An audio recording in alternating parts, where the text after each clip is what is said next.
Je reviens sur les topics sensoriels, sur le ça et le surmoi. Je pense que c'est un sujet fondamental qui permettra de préciser clairement ce qui distingue les sexes notamment. Les femmes et les hommes n'ont pas le même surmoi, le même ça. Et ça joue bien entendu sur leur comportement. Et du fait de leur comportement, ça joue aussi sur leur réalisation, sur leur réussite. Le ça, quand il est prédominant, quand il est envahissant, a des effets négatifs, toxiques sur la personne. Elle devient ingérable, elle devient infréquentable par ses excès, par ses débordements, par ses manques de contrôle. Alors elle a un beau après regretter, avoir des remords, etc. Mais n'empêche que ça joue. Et notamment le fameux ça auditif, le ça de la parole, chez les femmes notamment, le ça de la parole. Là, il y a des glissements, des dépassements qui sont incroyables et qui conduisent d'ailleurs, par une sorte de contagion, à déclencher le ça tactile chez l'homme. Vous voyez ce que je veux dire?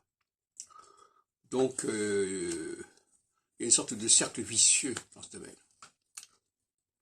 Ceux qui ont un ça de la parole sont toujours prêts, se craignent toujours d'être battus, d'être châtiés pour leur dépassement, pour leur débordement.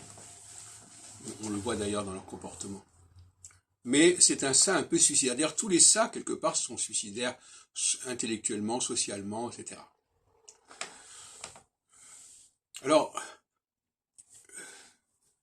l'opposition entre le surmoi auditif et le ça auditif est énorme. Celui qui est marqué par un surmoi auditif, c'est-à-dire normalement l'homme,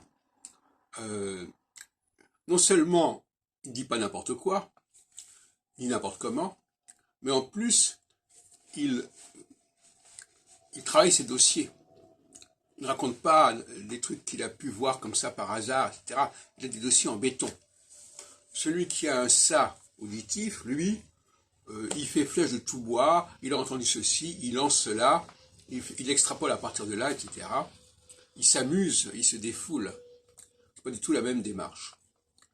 Et donc on a une sorte de combat entre les gens porteurs du surmoi auditif et les gens porteurs du ça auditif, parce que ça correspond à deux voies qui peuvent être empruntées l'une comme l'autre.